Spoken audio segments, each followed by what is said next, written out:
Can you believe that less than 12,000 years ago, our ancestors didn't just fight for survival, they were fighting a cosmological battle against a planet that actively wanted them exterminated?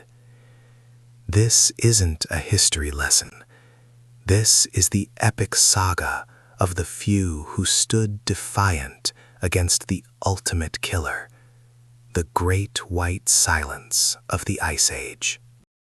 A catastrophe no one saw coming had gripped the entire northern hemisphere, freezing life solid, crushing forests under miles of glacial ice, and turning the air itself into a dagger aimed directly at the human heart. We are talking about Europe, the land we now know, transformed into an alien, hostile graveyard where the temperature never truly stopped falling. Imagine waking up every single day, knowing that the outside world is guaranteed to kill you within hours if you make a single mistake. That kind of pressure doesn't just forge resilience. It twists the soul and hardens the resolve into something unbreakable, yet utterly desperate. We track the footsteps of the tribe of the scarred earth, a tiny, desperate lineage clinging to a precarious existence somewhere in the brutal, wind-scoured plains that would one day become central France. They were perhaps 30 souls, men, women, and children, all that remained of an ancestry spanning hundreds of thousands of years, huddled against the indifference of the cosmos. Their entire civilization was contained within a single, miserable dome of stretched mammoth hide and bone struts, barely taller than a man's chest, known only as the hearth. This shelter wasn't protection. It was merely a temporary postponement of their inevitable frozen end, a flimsy membrane separating life from absolute zero. Outside, the wind didn't whistle, it screamed, a sound the elders called the voice of the hungry god, a constant, terrifying reminder that the elements were patiently waiting for the flickering flame inside to finally die and extinguish hope forever. 10,000 years before Christ stepped onto this world, the clock was running backward, humanity retreating into shadows. The sun was a cruel joke, a pale, anemic disk that offered no warmth, only the briefest period of treacherous visibility before the black, deadly night returned, lasting what felt like an eternity. The truly terrifying reality of 10,000 BCE was the temperature drop. We aren't talking about mild snow days. We are talking about nights where the air itself was saturated with microscopic shards of ice, capable of freezing the moisture in your lungs solid with a single deep breath, if you were foolish enough to venture unprotected. The interior of the hearth was their only defense, a world built solely on the ingenuity of a creature determined not to vanish from the earth entirely. The structure itself was a marvel of brutal necessity. They had hauled massive sheets of woolly rhino and bison hide, expertly scraped and dried, stretched tight over a dome frame made of overlapping ribs from ancient, long-dead megafauna. Every single seam, every tiny pinhole, was meticulously stitched and plugged with rendered animal fat and compressed moss. A single crack meant a draft, and a draft in this environment was an assassin waiting for the perfect moment to strike a sleeping infant, stealing the precious heat of life. Look closer, down into the smoky haze that burns the eyes but saves the life. The air is thick, pungent with the smell of dried dung, stale meat, and unwashed bodies, the raw, unfiltered smell of persistent life fighting decay. In the very center, the sacred heart of the entire tribe was the deep fire pit. This wasn't just heat. This was the pulsing organ of their survival, the demarcation line between existence and immediate death. If the fire went out, the tribe died within the hour. It was that simple, that immediate, that terrifying.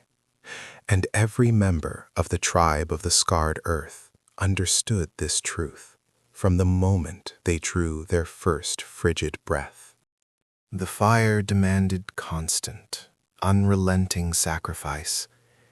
They burned precious resources, sun-bleached bone marrow sticks, carefully gathered bundles of dry steppe grass, and, most crucially, massive, slow-burning logs of resinous pine, dragged for miles across the frozen tundra by exhausted men and women. The man responsible for maintaining this fragile ecosystem was Kale, the firekeeper. He was not the chief, nor the best hunter, but he held the most powerful, most agonizing position in their entire culture, because his hands held the light that kept the eternal darkness at bay and staved off the cold oblivion. Kale watched the flames dance, their chaotic light reflecting off the inner wall of the hut, illuminating crude paintings of enormous beasts, the woolly rhinos they hunted, and the shadowy spirits they feared. These images weren't just art or decoration. They were powerful, desperate prayers, written in ochre and blood fat, hoping for favor from the invisible world. Tonight was one of the worst nights. The deep, penetrating cold seemed to seep through the hides, defying the very heat the fire generated. You could feel the earth itself vibrating with the frost, a deep, resonant cold. It was a cold that didn't stop at the skin. It went straight for the bone marrow, slowing the blood, dulling the mind into a fatal lethargy. The children huddled deepest, wrapped in layer upon layer of heavy furs, their breath puffing out tiny clouds of vapor even inside the shelter, a shocking visual reminder of the extreme cold pressing in. Silence was rare, but tonight, the silence was total, broken only by the crackle of burning bone and the shallow, careful breathing of 30 people, trying not to waste precious heat through heavy respiration. Outside, somewhere beyond the hide wall, the large, starved predators were moving, desperate themselves. Not just the massive cave bears or the saber-toothed cats, but something worse. The shadow of extreme hunger, driven by the same killing cold that haunted the humans, creating a vicious cycle of necessary murder. The tribe of the scarred earth knew they were trapped between two inescapable enemies: the overwhelming, freezing planet above, and the starving, sharp-toothed terrors waiting in the black below, driven mad by the frost. Their existence was a tightrope walk over an abyss of ice, and they knew, with chilling certainty, that the rope was fraying fast beneath the strain. How did they manage to survive these horrific conditions for millennia, where every night was a near-death experience? What dark secrets did they unlock about fire manipulation and shelter construction that allowed them to cheat the ice? The answers are locked within the memory of the coldest night humanity ever faced, and that night is just beginning for Kale and his tribe. The sun didn't just set, it abandoned them. The twilight was a cruel joke, replacing gray light with a crushing, suffocating blackness that amplified the sounds of the wind, a sound the Mammoth-Tooth clan called the White Wolf's howl. Kale, their grim-faced leader, tasted the air, and it was metallic, deadly, promising not a quick death, but a slow, agonizing theft of heat from the bone marrow itself, a freezing that started deep within the soul and crept outward. Inside the massive, dome-like shelter, a marvel of Paleolithic engineering, built from dozens of interlocking mammoth ribs and draped in overlapping oiled hides, the air was thick with the scent of smoke, sweat, and a desperate, clinging humanity. The central hearth, the very heart of their world, was burning low, its light casting monstrous, dancing shadows on the curved bone roof. Every glowing ember was a silent, desperate prayer against the geological terror outside. Kale knew that if the fire died, the entire clan would have perhaps 2 hours, maybe 3 if the furs were perfect, before the cold breached the final membrane of their existence and claimed them all. This was the ultimate high-stakes gamble against nature itself. This shelter was not merely a tent. It was a fortress against 10,000 years of global cooling, a masterpiece of applied, desperate ingenuity. The walls, layered with thick, cured rhinoceros and steppe bison hides, were proof of generations of grueling labor, heartbreaking failure, and eventual, miraculous success. The sheer scale of the engineering was staggering. Rib cages the size of small trees were carefully leaned against each other, forming an archway that could withstand the crushing weight of snow and the constant, violent battering of the wind. But the true secret, the one innovation that kept the killing wind from seeping up through the floor and robbing them of vital heat, was the ingenious permafrost insulation system. They hadn't just pitched a structure, they had excavated the frozen ground, digging down through the tough, icy soil, layering the floor with insulating materials like moss, peat, and vast quantities of crushed bone fragments mixed with tallow. This composite material created a crucial thermal barrier against the permanently frozen ground, known to the clan as the Earth Eater.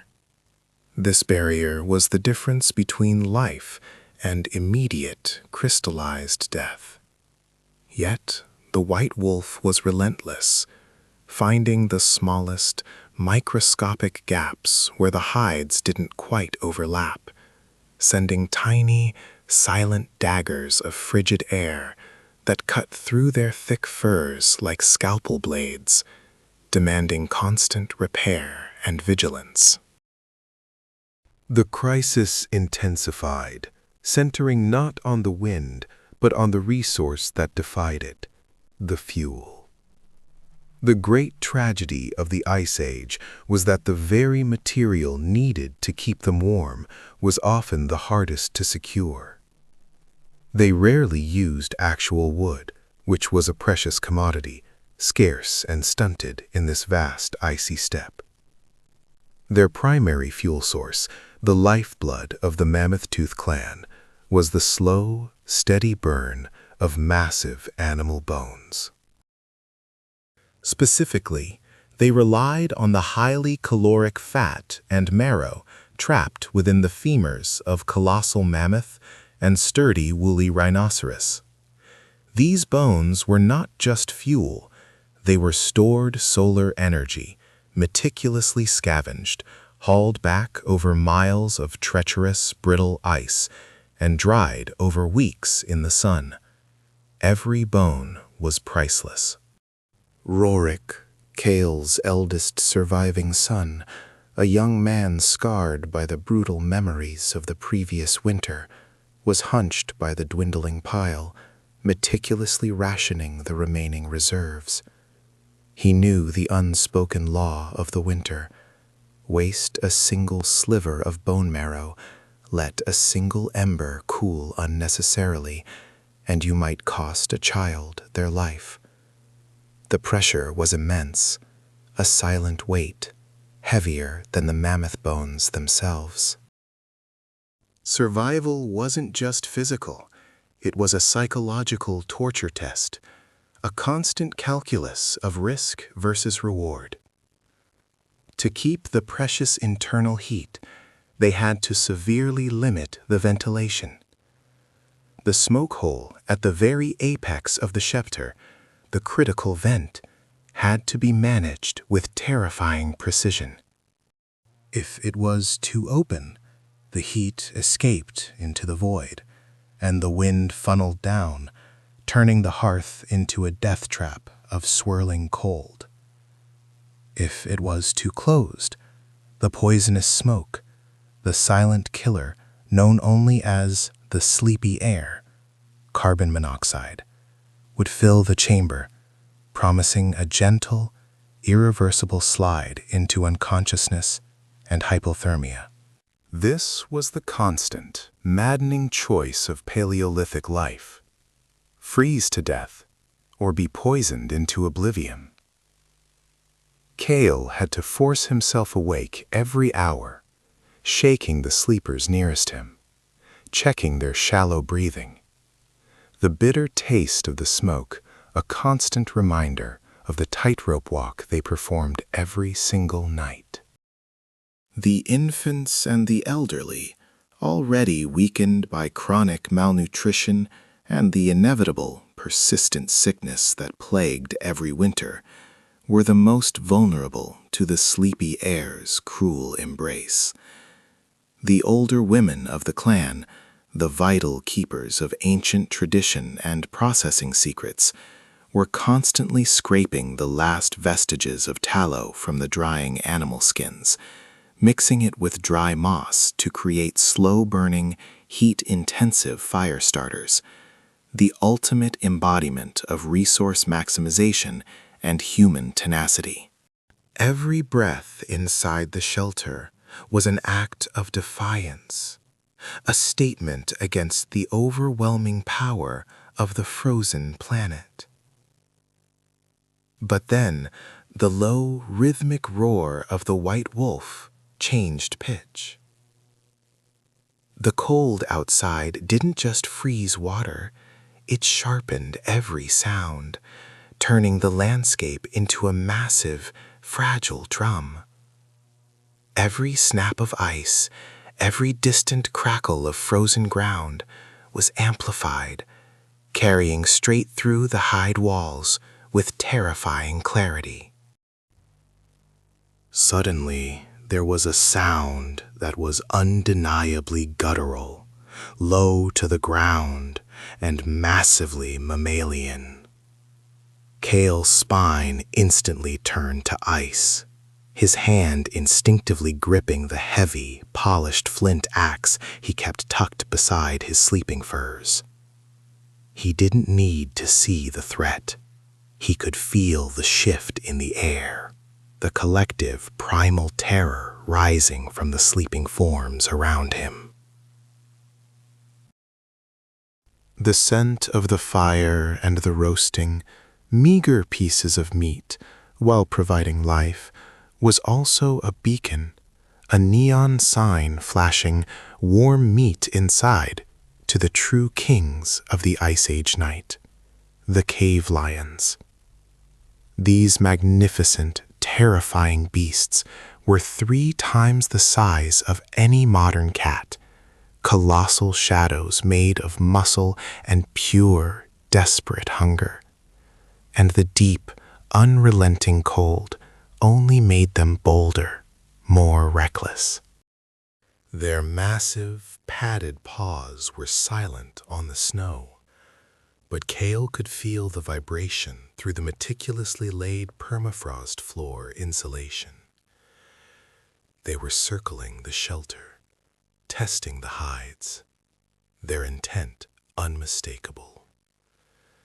The survival of the Mammoth-Tooth clan now depended not just on the fragile heat of the bonfire, but on the temporary illusion of impenetrable safety provided by the mammoth ribs and the sheer, unyielding will to fight for another dawn. The coldest night humanity ever faced had barely begun its deadly march. The deadly march of the night was not a quick sprint, but a suffocating, hours-long siege. Outside, the air itself seemed to solidify, a crystallized weapon wielded by the silent god of the glacial waste. Inside the ribcage shelter, the flickering, desperate light of the central hearth was all that separated life from immediate, agonizing death.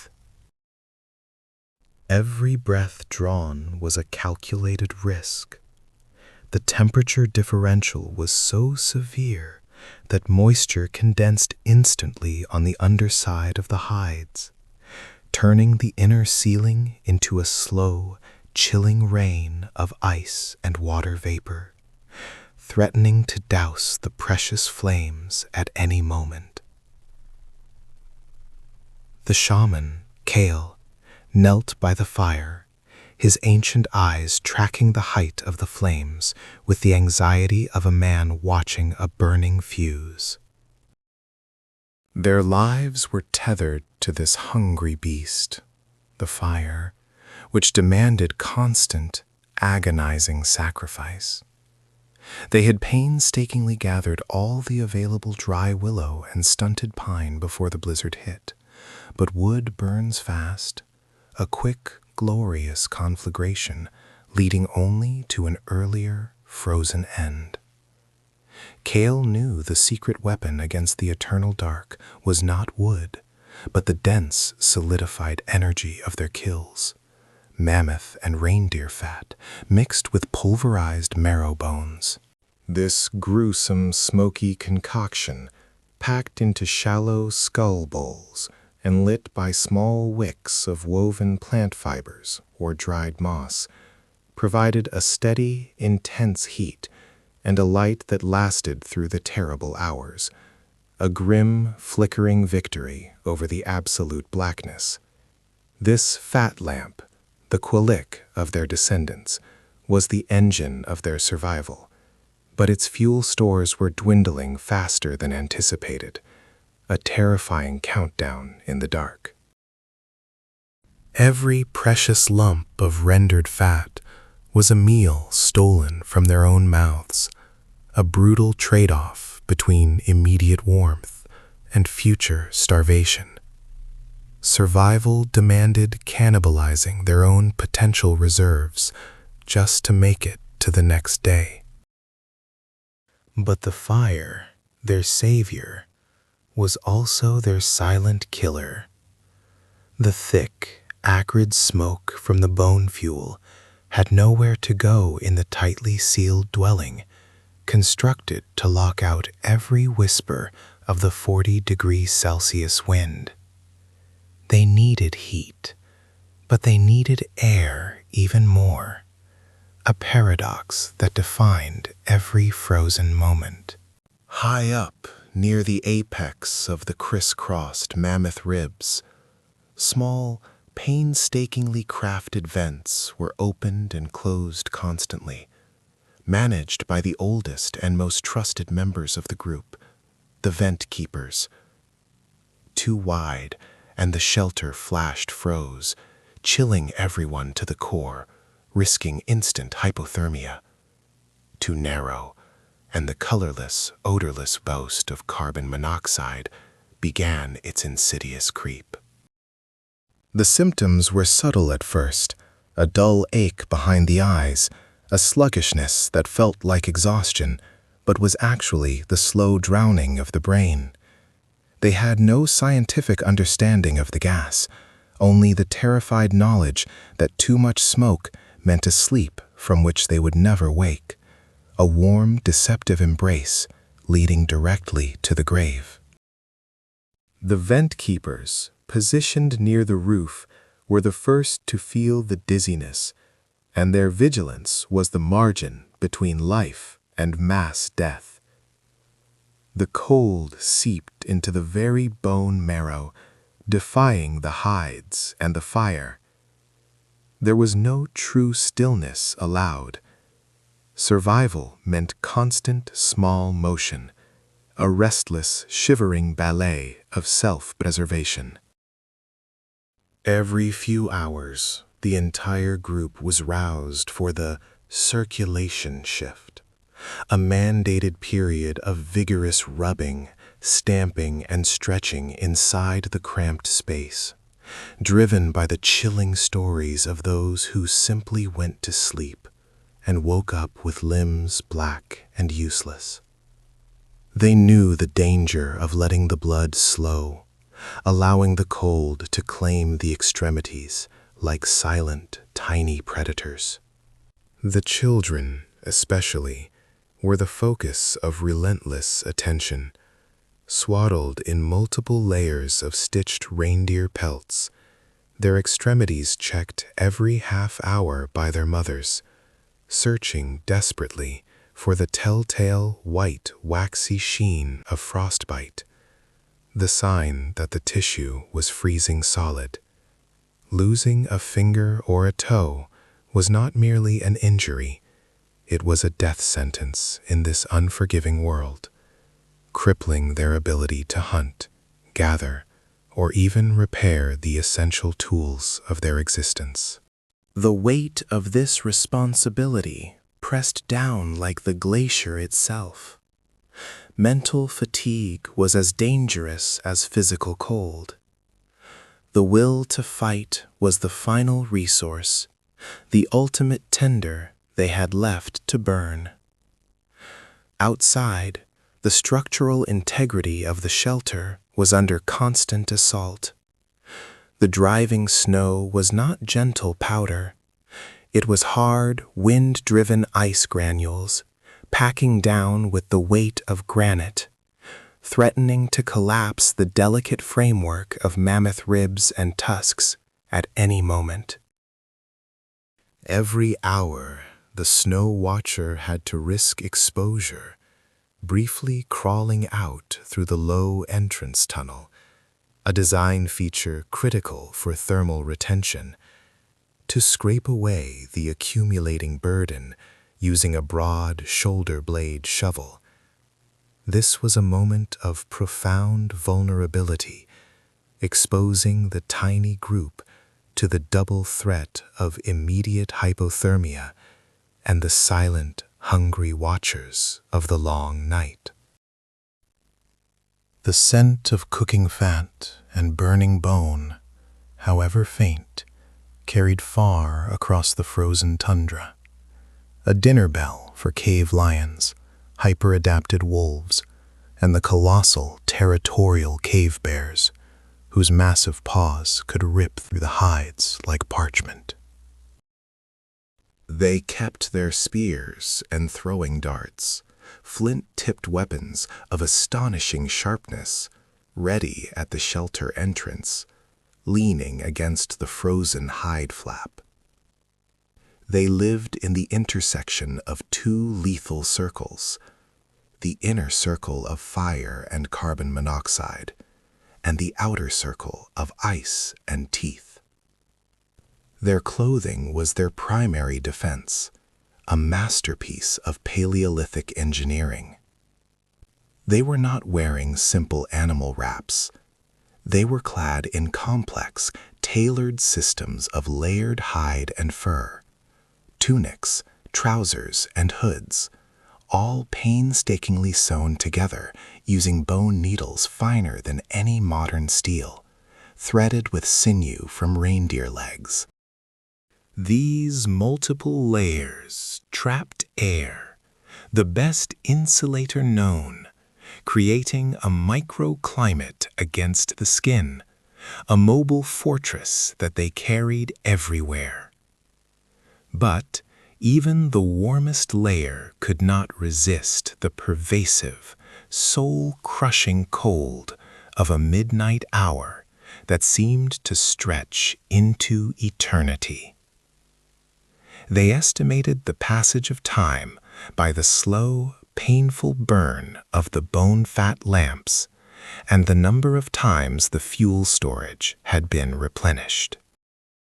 The longest night had passed its meridian, but the cold was not relenting.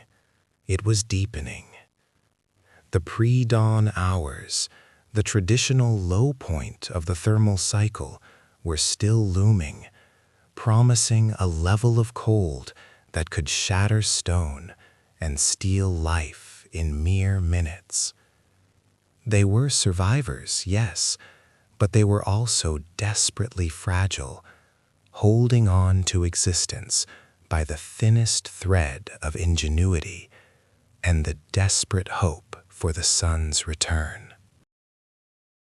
The wind howled a promise of complete desolation, but inside the ribs of the dead giant, the hearts of the living refused, absolutely refused, to surrender.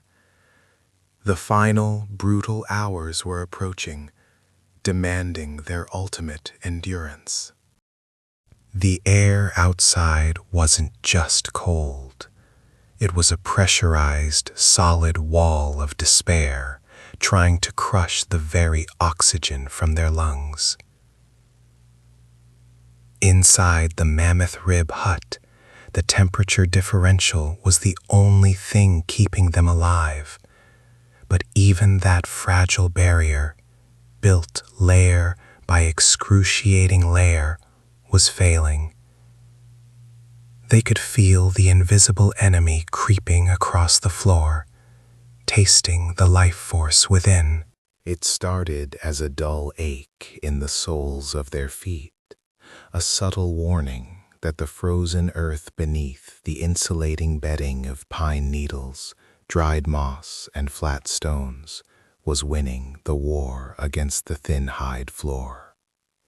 Every breath they took was a critical calculation. How much heat was escaping with their moist exhalation, and how much fuel remained to fight the inexorable drain. The balance was terrifyingly close to zero. The fire pit, the absolute epicenter of their universe, was sputtering. It wasn't the roaring, comforting inferno of the early evening. Now it was a desperate, shallow breath of heat, demanding constant attention and immediate sacrifice. Every piece of fuel was precious, hoarded, fought for, representing days of back-breaking labor in the frozen wasteland. They weren't burning easy, green wood, which would only smoke and waste energy. They were utilizing the ancient, specialized knowledge passed down across countless generations of Ice Age veterans, burning bone. mammoth femur, dried and meticulously stripped of all grease, provided a long, slow, intense burn when combined with chunks of hardened peat, scraped from the frozen bogs during the brief moments of daylight. This was the true, unsung engineering marvel of the Upper Paleolithic: sustainable, high-efficiency heat management in an impossible climate.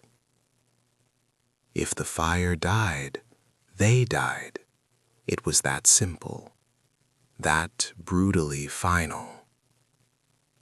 Shaman, the elder firekeeper, whose hands were permanently scarred by both crippling frostbite and the relentless bite of the flame, carefully nudged a piece of fatty reindeer marrow into the glowing embers.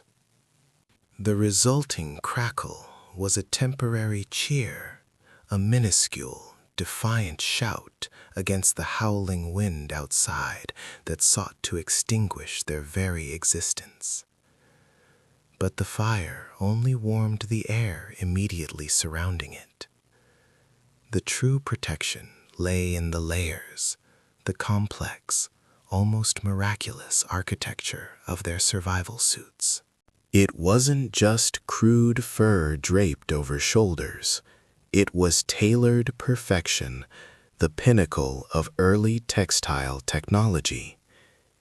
Inner layers of soft, thin rabbit and Arctic fox skins provided breathability and crucial moisture wicking, absolutely essential to prevent the deadly chill that came from sweat freezing against the body's surface. Over that, robust layers of reindeer and bison hide, meticulously scraped thin and softened using animal brains and fat, a process that took days for a single usable pelt, formed the thermal shell. These were not mere primitive cloaks.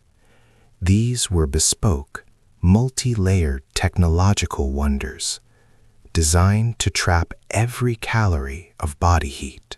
They were stitched together with needles made of sharpened bone, or even slender slivers of ivory, utilizing thread spun from dried sinew, carefully bundled and preserved. Every single seam, every tiny puncture, was a potential leak in their life support system, a flaw the cold would exploit with ruthless efficiency. The women of the clan, the true architects of this mobile fortress, checked the seams relentlessly throughout the night, their eyes searching the faint outlines of the shelter ceiling. They felt for the telltale rush of cold air, sealing tiny gaps with wads of masticated pitch and fat, praying the needlework would hold through the final, deepest plunge of the temperature curve, the pre-dawn hour. Sleep was not rest. It was a treacherous luxury, a flirtation with annihilation. To sleep deeply was to surrender the watch, to risk the fire dying, or the gradual, painless slide into hypothermia, which promised a warm, deceptive end. They slept in brutally disciplined shifts, huddled so close that their body heat merged into a single, collective, desperate furnace. The rotation was a brutal arithmetic of exhaustion. One person awake for 2 hours, maintaining the fire, listening for the ominous sounds of the wind stress on the massive bone dome, and watching for the subtle, telltale shimmering of the air that signaled a predator was too close, drawn by the scent of warm life. The psychological strain was immense, crushing. They weren't just fighting the cold, they were fighting the fear of falling asleep, the temptation to let go of the vigilance, to finally stop the relentless shivering. Every muscle was tense, not just from the chill, but from the constant, agonizing readiness for disaster. Sometimes, in the darkest, most isolated hour, the sound of the ice cracking on the nearby frozen river would resonate through the solid earth, a sound like a distant, massive drumbeat, a heavy, rhythmic reminder of how thin the shell of their existence truly was against the vast, geological power of the Ice Age. Survival wasn't just about making it through the immediate moment. It was about ensuring they could function the next day when the life or death demands of hunting and foraging resumed. Water was the critical factor. Hydration prevented fatigue and helped regulate core temperature. Yet water was the one thing the environment tried hardest to steal by locking it in ice. Melting ice meant sacrificing incredibly precious fuel, so they relied on small, shallow stone bowls placed precisely close to the fire's edge, collecting the meltwater drop by excruciating drop. This warm, smoky liquid was rationed with the meticulousness reserved for liquid gold, sustaining their metabolism. They also possessed an innate understanding of banking heat, a fundamental rule of thermal physics. Before the sun crested the horizon, that glorious, deceptive ball of light that promised warmth but often delivered only bitter wind, they would wrap heated stones, pulled from the edges of the fire pit, into thick fur pouches. These hot stone hand warmers were the equivalent of modern chemical packs, essential for keeping fingers pliable enough to grip a spear shaft, string a bow, or butcher a kill in the immediate, paralyzing cold of dawn. These simple heated rocks were often the difference between a successful morning hunt and starvation by the coming nightfall. The temperature was still dropping, reaching its nadir, its absolute coldest point, just moments before the sun crested the eastern ridge. The sound inside the shelter was a low, uniform moan, a mixture of the wind straining the thick hide covering, the crackle of bone fuel, and the silent, collective prayer that the dawn would arrive before the cold finished its slow, deliberate siege. This was the hour when spirits broke, when the margin for error became utterly non-existent, when one single lapse meant total, final oblivion. The deepest trench of the night arrived, dragging with it not just darkness, but a physical, crushing weight of cold that sought to squeeze the very breath from their lungs. This was the hour the elders spoke of in hushed, terrified whispers. The hour when the human body, having burned through its scant fuel reserves, began to treat its vital organs as emergency firewood, quietly shutting down extremities to save the core. Outside the fragile hide dome, the wind was a roaring, geological beast, scraping the glacier face clean, testing every single sinew knot and bone support the clan had painstakingly erected. Inside, the fire, the divine spark that stood between them and oblivion, was beginning to sputter. It was a dying star, demanding immediate, terrifying sacrifice. The remaining dry kindling, hoarded like gold dust for days, was gone. Panic was a raw, physical sensation that coiled in the stomach of every waking soul, threatening to unravel the tight discipline that had kept them alive so far. They knew the equation.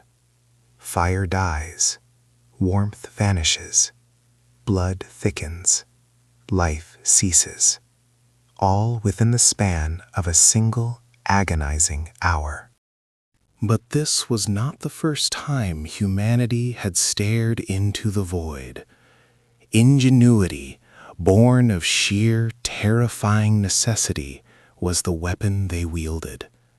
The fire keepers, their faces etched with soot and desperation, were already moving. They didn't reach for wood. They reached for the remnants of the giant fallen beasts that sustained them. They reached for the fuel of the mammoth. They took the long, heavy bone fragments, femurs and skulls, already crushed and cracked open in preparation. They didn't just smash them, they carefully scraped out the concentrated marrow and residual fat, the viscous, energy-dense oil of the Ice Age. This was the secret weapon. Not quick-burning wood, but slow-burning, intensely hot animal grease, the prehistoric equivalent of high-octane fuel. When placed judiciously onto the coals, this fat sputtered, hissed, and then caught, throwing up a shockingly bright, clean flame that briefly, gloriously, defied the darkness. This marrow fire didn't just provide heat, it provided hope. It allowed the air temperature in the meticulously engineered shelter, a structure of double-layered hides separated by insulating moss and snowpack, to creep back up from lethal to merely unbearable. The shelter itself was a masterpiece of thermodynamics. Every seam was sealed with frozen mud or melted tallow, and the entrance was a low, winding tunnel designed to trap the precious heat inside. They were living within a fragile, living thermal bubble. But the cost of this brief resurrection was immense. Not only did burning the marrow deplete their vital food reserves, but the smoke was thick, acrid, and eye-watering, a necessary evil that stained their lungs but saved their lives. They endured it, coughing silently into their thick fur collars, knowing the alternative was the final, silent surrender to the frost. They had survived the coldest moment, but the victory was provisional, temporary, and exhausting. As the pale, bruised light of dawn finally began to leak over the eastern horizons, a sight that brought not relief, but merely the shifting of threats, the critical operational phase began. The immediate danger of freezing had passed, but now the overwhelming reality of resource depletion slammed into them. They had burned tomorrow's lunch to survive tonight. The fuel crisis was immediate and absolute. It was time to leave the sanctuary. The scouts, the bravest and most necessary members of the clan, prepared for the agonizing transition from the 40-degree warmth of the shelter interior to the -40 fury of the exterior landscape. Every piece of clothing, every strip of fur, every layer of cured reindeer hide was critical. One misplaced sinew tie, one rip in the thick double-layered boots, and frostbite would begin its merciless, swift work. The most experienced hunter, known simply as Kale, secured his stone-tipped spear and adjusted the protective bone plate over his chest. He took one last, deep, smoke-filled breath of the communal air, bracing himself. His mission was twofold and desperate: find the fresh kill needed to refill the marrow supply, and find fuel. Dry, ancient wood that had miraculously escaped the wet snows, or perhaps a massive deposit of hardened, dried dung from a migrating herd. A geological energy source often overlooked, but absolutely vital. Stepping out of the thermal tunnel felt like diving head first into a black, frozen ocean. The air hit the skin like shattered glass. His breath instantly crystallized, a plume of white confirming the brutality of the world he was re-entering. The ground was treacherous, covered in a blinding, wind-scoured sheen of ice. Every footstep was a risk of injury. A sprained ankle meant a slow, agonizing death far from the fire's reach, a sacrifice the clan could not afford. Kale started his silent trek, moving with the practiced low-to-the-ground gait of a predator that knows it is also prey. The enormous, silent white stretched out forever, an intimidating canvas of death. Yet, within that frozen silence lay the keys to survival.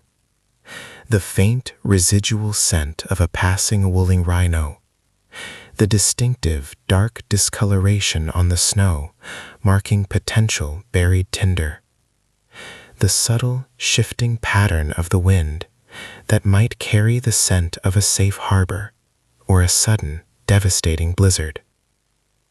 Humanity's ultimate triumph rested not just on fire, but on the ability of one desperate man to read the deadly language of the Ice Age wilderness and return before the cold finished its slow, deliberate siege.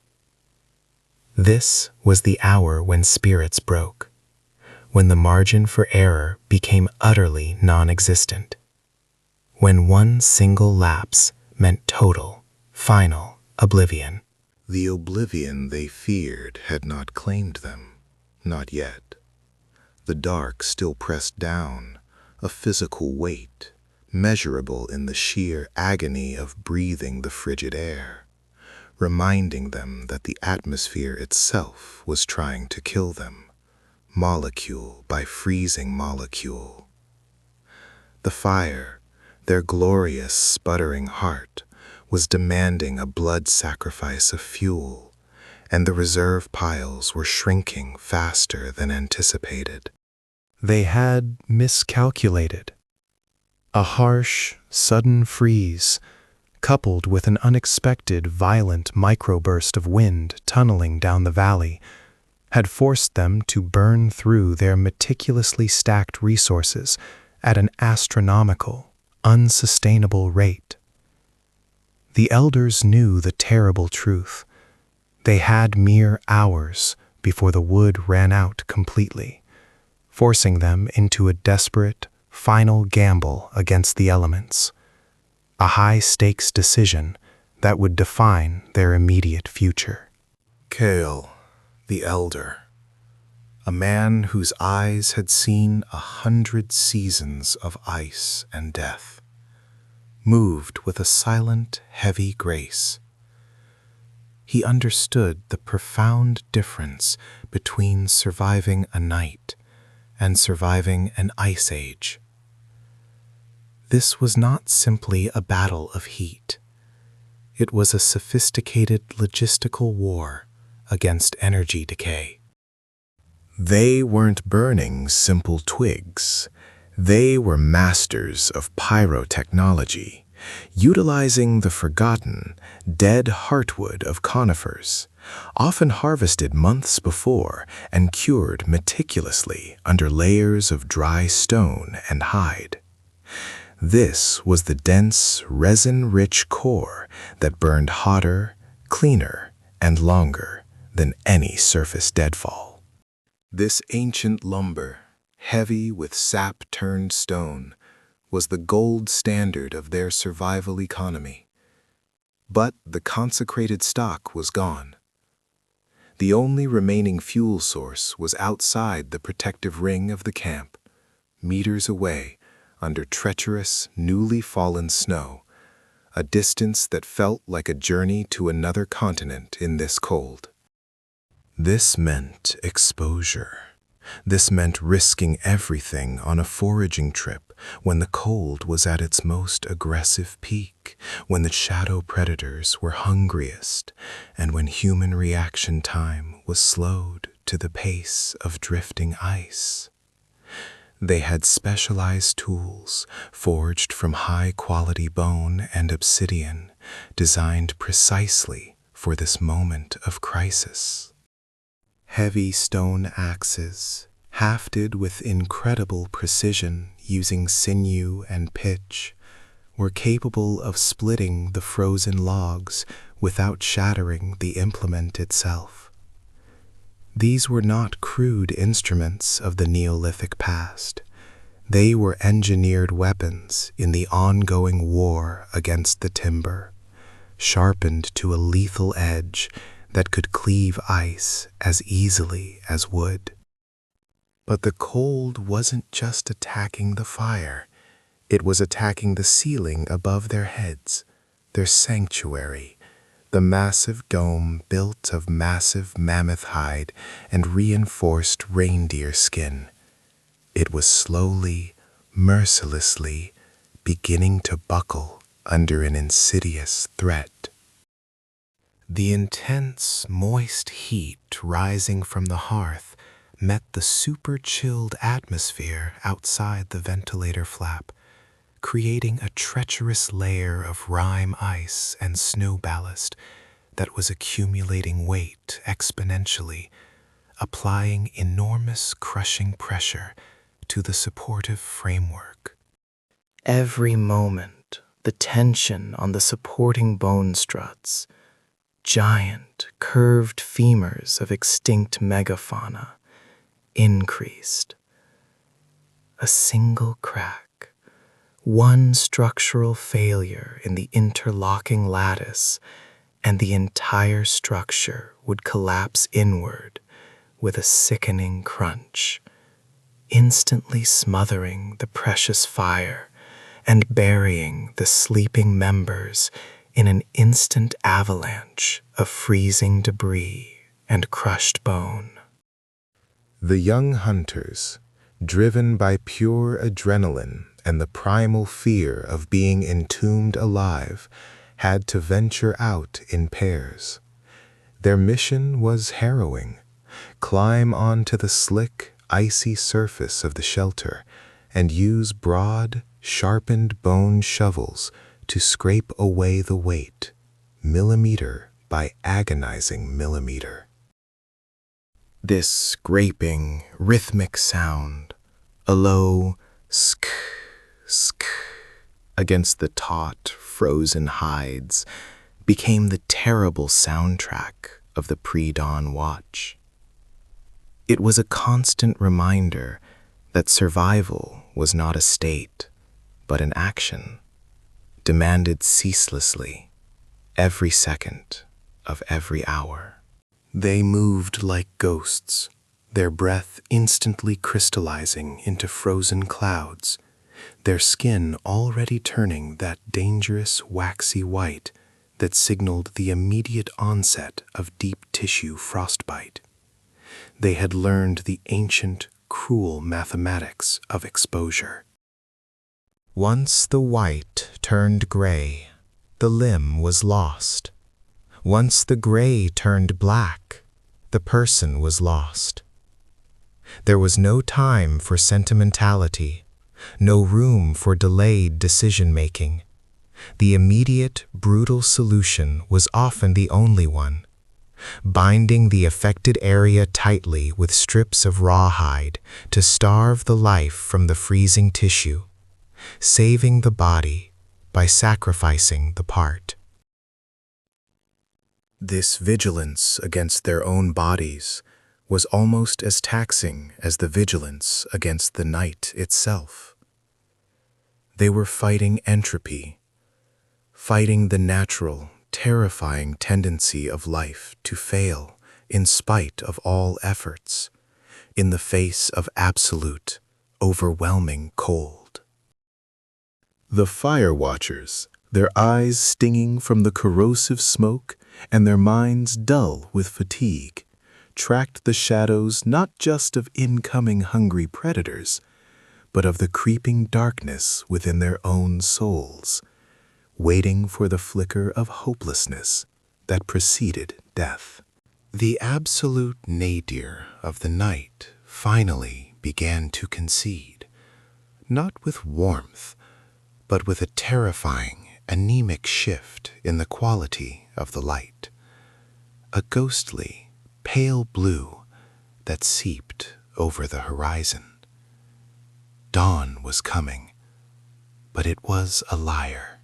It offered visual hope, while simultaneously delivering the day's most bitter, sharpest frost, often amplified and driven by the thin, high winds of the rising sun that cut through layers of hide like a knife. The immediate problem had shifted dramatically from keeping the fire alive to preparing for the inevitable, non-negotiable requirement of the day, the hunt. They had survived the night, yes, an unparalleled feat of endurance, but they hadn't eaten properly in days. Energy reserves were non-existent. Muscle tissue was screaming for calories that simply were not there. Their bodies were running on pure instinct and generational debt.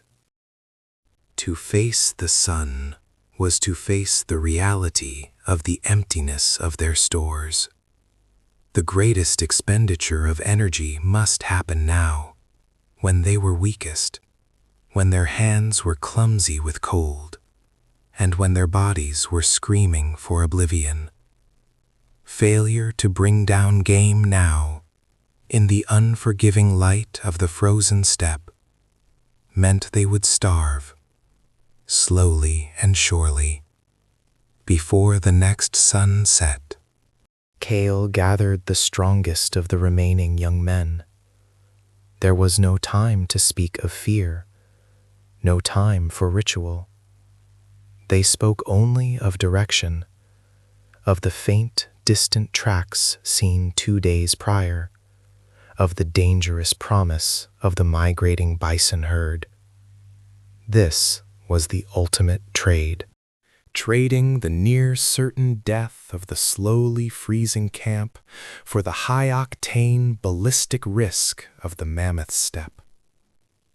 The fate of the entire lineage, the continuity of humanity itself, rested entirely on the speed of a single thrown spear and the precision of a tired, trembling arm.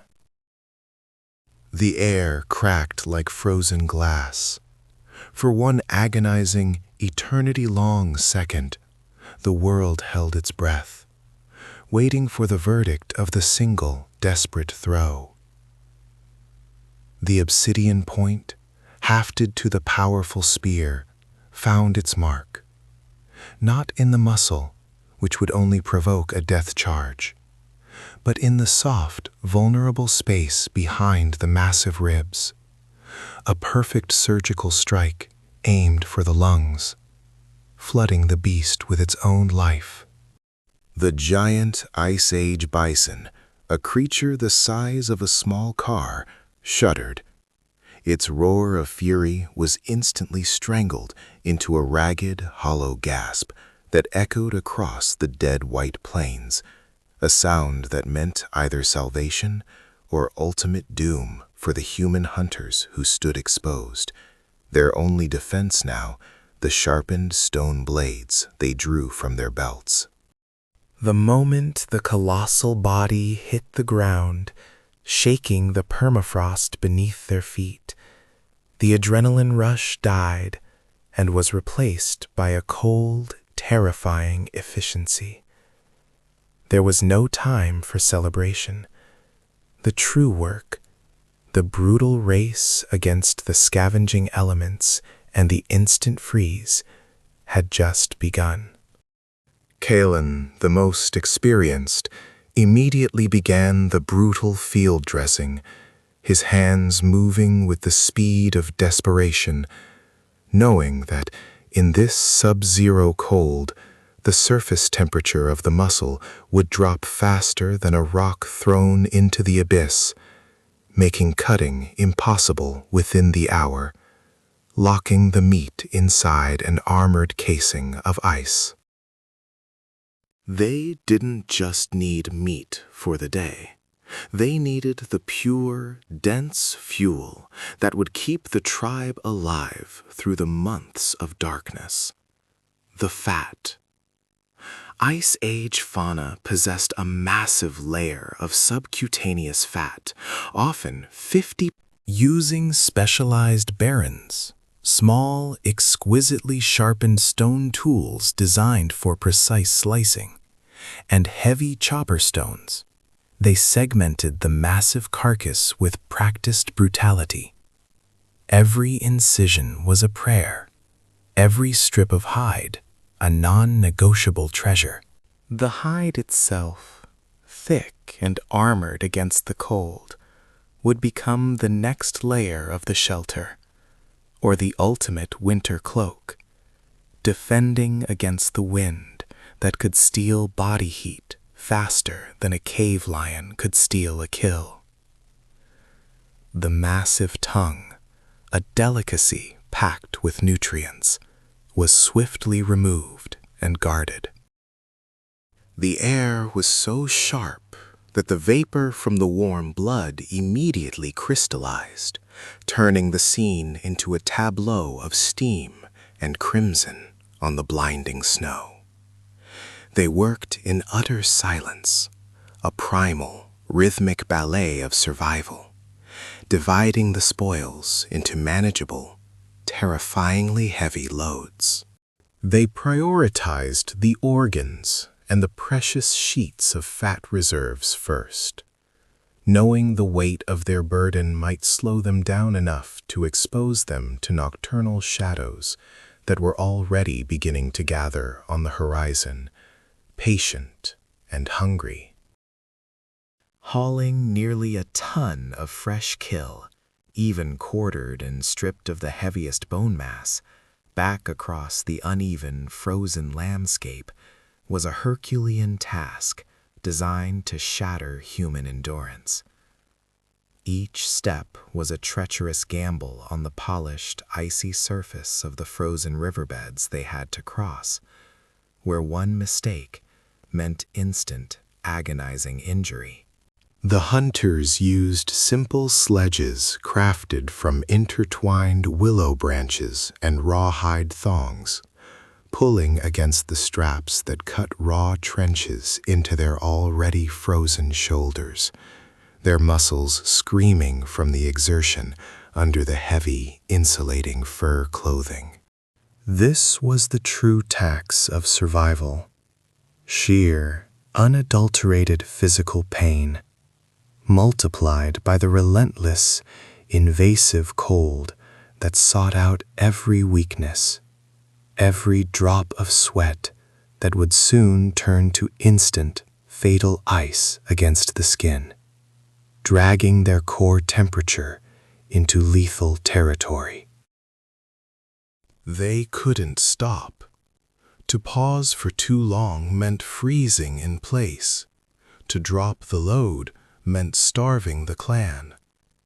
They were human oxen, powered solely by the necessity of providing life, their eyes constantly scanning the horizon for the dark, swift shapes of cave lions or wolves that smelled the fresh kill from miles away in the chilling atmosphere. The risk of slipping was catastrophic. A broken leg here, 10,000 years ago, was not an injury. It was a death sentence, not just for the individual, but potentially for the entire group, as they could not spare the resources or the manpower to care for a non-contributing member when the collective was already straining at the limits. Finally, after what felt like the traversing of continents, the low, humped-backed silhouette of the winter encampment appeared, defined against the bruised twilight sky by the single, unwavering pillar of smoke. Home. That smoke was the most beautiful sight in their desolate world, a promise of light, and more importantly, the controlled, divine heat that was the ultimate defense against the Ice Age. A wave of relief, so potent it almost brought the most hardened hunters to their knees, washed over them as the sentries rushed out, their faces etched with equal parts worry and ecstatic joy at the sight of the bloody, massive haul, the unmistakable sign of immediate survival secured. The transfer of the meat was swift, immediate, and reverent. The massive cuts were immediately brought into the core of the shelter, near the meticulously maintained hearth, where the work of detailed butchering, hide scraping, and fat rendering would continue all through the night, in shifts. The fat was not merely stored, it was processed immediately. Rendered down over a low, slow fire, the liquid gold, tallow, was poured into pouches made from the animal's bladder. This hard, pure grease was the ultimate survival ration, easily carried, resistant to decay, and essential for mixing with pulverized dried meat, the original pemmican, to create energy bars capable of fueling weeks of desperate travel or surviving days trapped by blizzard. The bones, far from being discarded waste, were carefully fractured. Inside, the marrow, a rich, creamy substance, packed with easily digestible calories, was extracted using bone picks. Every single part of the kill was scrutinized, utilized, and honored, because waste meant death, and death meant the end of the lineage. The fire, fed by dried mammoth dung and carefully gathered willow, roared its approval, pushing back the shadows of the eternal winter. The spear had flown true, the arm had not faltered, and for one more night, the human flame would not be extinguished. The victory roar had faded, replaced by the grim, urgent silence of necessary labor. The successful hunt, the single glorious moment where the spear found its mark, was just the prologue. Now came the true test of survival, turning 1,500 pounds of dead flesh into viable, life-sustaining assets, before the environment, or something worse, stripped it all away. Kale and the others worked like demons possessed, their breath steaming violently in the frigid air, their movements precise, economical, and fueled by the knowledge that inefficiency meant death. They were racing the clock of deep freezing, and, far more terrifyingly, the clock of attraction. The first priority was the fat. They didn't just want it, they needed it like a drowning man needs air. Subcutaneous fat, the thick, creamy layers that insulated the creature, was meticulously separated from the muscle. This was the fuel, the internal fire that kept human organs functioning when the outside world was determined to turn blood to ice. This tallow would be rendered slowly over fire, transforming into concentrated energy that could ward off the lethal drain of calories required just to stand still in the Ice Age. Beyond consumption, the fat, especially the hard suet around the kidneys, was vital for the lamps, the small, shallow bowls of stone where moss or twisted plant fibers served as wicks. Without that fat-fueled, flickering light, the darkness within the animal skin tent would be absolute, a blackness capable of crushing the human spirit long before the cold crushed the body. They could not allow their light source to fail. It was the beacon of their sanity and security. The flaying of the hide was a monumental task. The thick skin, already stiffening rapidly in the -40 exposure, was nearly impervious to their best tools. The hunters had to constantly warm their hands near small, focused fires they kept burning adjacent to the kill site, momentarily thawing the blood that instantly coated their gripping fingers. It was the sound of a large organism moving deliberately, heavy pads crunching the snow, not carelessly, but with calculated intent, staying just beyond the ring of torchlight they had established around the kill. It wasn't the yipping, scattered threat of wolves. This was singular, massive, and confident. Kale froze mid-cut, his obsidian knife hovering inches above the deer's exposed flank. His eyes scanned the tree line, searching for the telltale sign of reflected firelight on fur or teeth.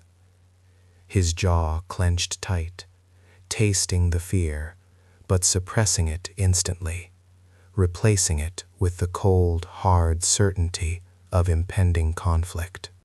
He signaled Torvin, the second-best spear thrower, with a small, sharp clicking noise using his tongue, the non-verbal alarm reserved for threats that required immediate, silent readiness. Torvin ceased his bone-smashing work and slowly, smoothly, shifted his grip to the heavy, fire-hardened hunting lance resting nearby. Then the intruder showed itself. Not a wolf, not a stray lion, but the king of the frozen nightmare, a cave bear, an immense, hulking mountain of muscle and shaggy brown-black fur, emerging from the shadows of the twisted spruce. It was easily twice the size of Kale, its head low, its small, predatory eyes fixed directly on the exposed meat. Its presence was a physical weight, a suffocating demand for territory. It had smelled the bounty and deemed it its own. To abandon the kill now was to surrender the group's future. They would starve before another hunt yielded such a massive reward. Kale knew the terrifying calculus. Fighting this beast was near suicide, but fleeing was a slower, colder death. They were trapped between the primal need to eat and the ultimate predator willing to enforce its claim. The bear took a slow, deliberate step forward, its massive claws testing the ice crust. Its roar, when it finally erupted, was not a challenge, but a statement of dominance, a sound that vibrated deep in the hunters' chests, shaking the very resolve they depended upon. Kale shouted back, a desperate, high-pitched scream that was meant not to terrify the beast, but to rally his own dwindling courage and signal the other 3 workers to stack the fire high. Fire was the only language the Ice Age overlords sometimes respected. Torvin raised the lance, its point aimed low at the bear's massive shoulder. Kale snatched up his own heavy throwing spear, the weapon that had brought down the deer, now aimed at a far more formidable target. Survival demanded their dinner, and their dinner demanded a duel with a creature that considered humans appetizers. The fate of their small, struggling flame was about to be decided in a clash of bone, muscle, and absolute, terrifying desperation on the blood-soaked ice.